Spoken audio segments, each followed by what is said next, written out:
But seriously, Andres, first I just wanted to congratulate you. I'm sure the pressure on you and your sister have, has always been pretty heavy kasi alam niyo pareho that we've all had our eyes on you from the very beginning. Hindi naman, not to be critical, but I'm sure there's also a mix of affection because of your parents, no? But I can really tell from, how you're here at the press conference today, and especially on screen, you've become so comfortable in being Andres, the actor, no? When you answer questions.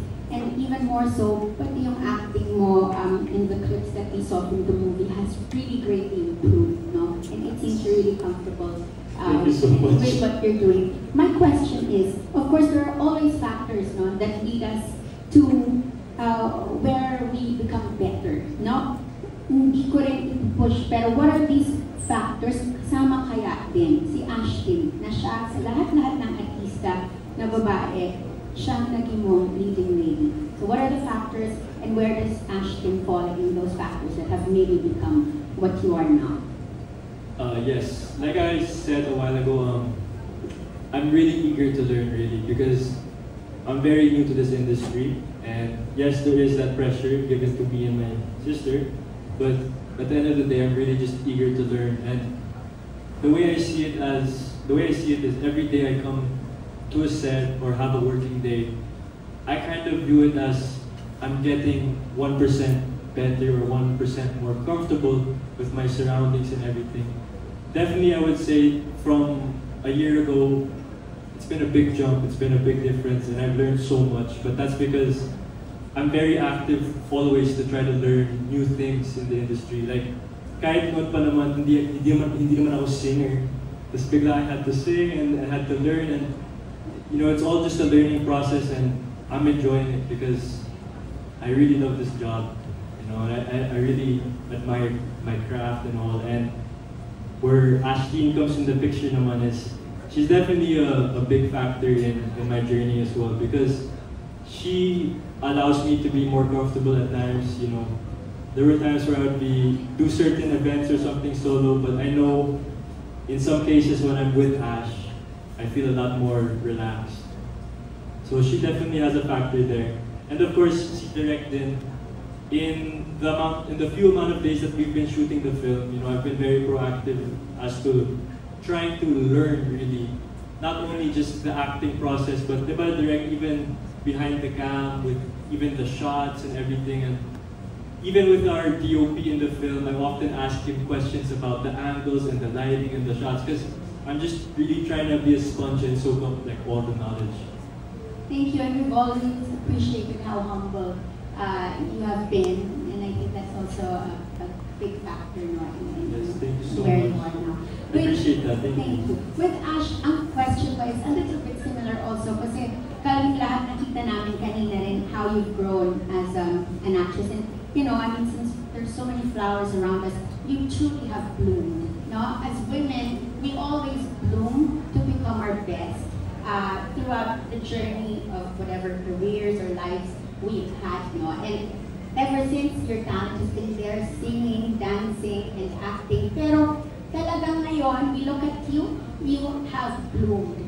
Tell us about that journey, and again, similarly, how has Andres helped you in that journey to becoming this, more confident, and more, ano bang word? Sophisticated lady now in front of us. So, yung journey ko po from the start, hindi talaga madali. Maraming times na parang pina-question ko na kung may mangyayari ba, kung tama ba yung pinupursu ko. Kasi mahaba talaga yung waiting time eh. Pero nung dumating si Andres, alam niyo po yun, parang wala talaga akong ina-expect na kahit ano. Pero dahil sa kanya, dahil sa suporta po ng keepers, ng lahat, mga suporta po ng bawat fandoms namin, na tinulungan po niya ako, maabot yung mga pinag-pray ko lang noon. And sobrang laking bagay din talaga na kapag yung on-screen partner mo yung pinagkakatiwalaan mo po talaga, alam mong masasangla sinasandalan mo siya kapag kailangan mo ng tulong or kapag pagod ka na? Nice to hear. And I think you also deserve congratulations, no? Kasi kahit pa paano you were still, you know, bago pa rin lang, no, when this all happened. And to be paired with a mula from the start, and to, you know, take on that challenge, di ba? Mahirap din, and you've done it so well. So congratulations. Thank you. And lastly, direct, kunin ko lang kasi yung napakagandang tanong po ni Bobby Recantina of the Manila Bulletin, I have to say, yung pong off-screen chemistry, medyo nadaanan nyo lang po kasi, yung particularly the off-screen chemistry. I'm sure everyone here would like to know, what are these two like during, you know, beyond the takes? Pagka may break sila, paano mo nakita yung chemistry? Ano yung mga eksena na nakita sa'yo, you know, real life scenes between these two that showed you that chemistry? Paano po sila? Like for example, pag nagtidirect ako, tapos nag-aantay lang sila, andyan na sila sa likod ko, nagdadadalan. Parang they're so comfortable with each other. Alam mo yan, yung parang it's a kind of, kumbaga very pure. Wow, very pure yung chemistry nila kasi parang they're not hiding it because there's nothing wrong. Alam mo yun?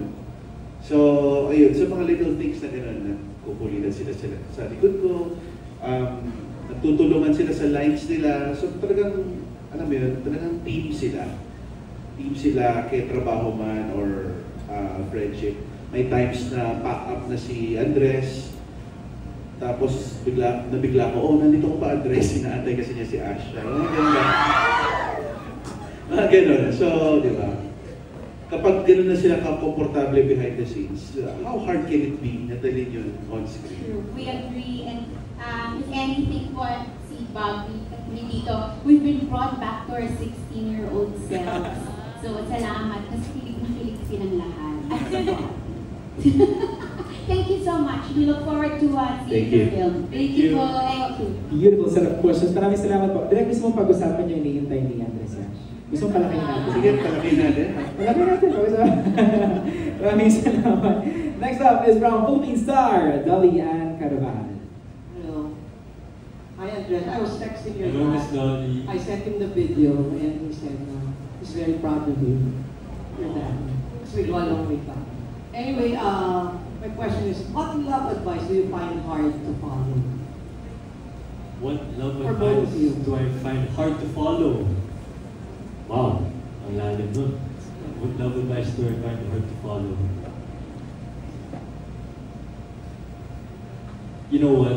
Love can be a scary thing at times, right? But at the same time, love can also make you do things that you're unaware of. And I think the scariest love advice that there could be is following your heart. Because minsan you don't know where that could take you, you know? It could take you to, you know, a different set of experiences, you know, either the, like I said earlier, the highs and the lows of love. But overall, it's a journey. And I think that's the scariest part about it. Would you follow just the same? Sorry? But you will follow your heart when the time comes. Ako naman, I always believe that, you know, yes. kahit nakakatakot naman, di ba? No, kahit nakakatakot talaga, you gotta follow your heart talaga. Because it's what tells you, you know, what's right and what's wrong. You know what I mean? And it gives you a sense of, how do I say this? It gives you a sense of purpose in life as well. Because in everything we do naman in life, everything that we're passionate about, everything that we like or we love, it's all out of love talaga. And I think anything that's made, it starts with love. So never a half-heart, like a full heart. About Ashley, okay? Siguro sa akin po, parang base sa mga narinig kong kwento-kwento ng mga friends ko, siguro mahirap i-follow yung piliin mo yung sarili mo. Kasi may mga oras na parang hindi mo na nakukuha kung ano yung deserve mo. And minsan magiging rason na hindi ko iiwan kasi mahal ko eh. Pero ang na-realize ko doon parang mas dapat piliin mo yung sarili mo kasi strength din yun eh. Kasi it takes courage sometimes to choose yourself. Self-love. Yes. Okay. Further nabanggit ng colleague ko din, si Eugene Assis, na possible pa si Andres at si Ashton maging next Gaian P. Sa tingin mo? Hindi ko po inabutan yung gaya. Pero syempre, Bilang millennial po ako. Pero I heard they were sensational back then. And from what I see sa social media reactions, ayun, nag-shoot kami sa Liblib, kilala sila hanggang doon. Tumitili yung mga tao doon na sa mga lugar na hindi mo expect na aabot yung vivo. So, ganun sila ka-sensational. To think na wala pa silang 1 year as a love team, tapos ayun na, hindi pa lumalabas sa TV talaga, sa pelikula. So, I'm excited for their path. Kasi sobrang, kung ganitong level pa lang, very intense na yung impact nila sa mga tao. How much more kapag meron na silang teleserye sa national TV, pag meron na silang tuloy-tuloy na movies, di ba? Thank you. Thank you. Thank you Yes. po. Definitely gonna be a colorful journey ahead para sa dito mga guys. Diba? Alright.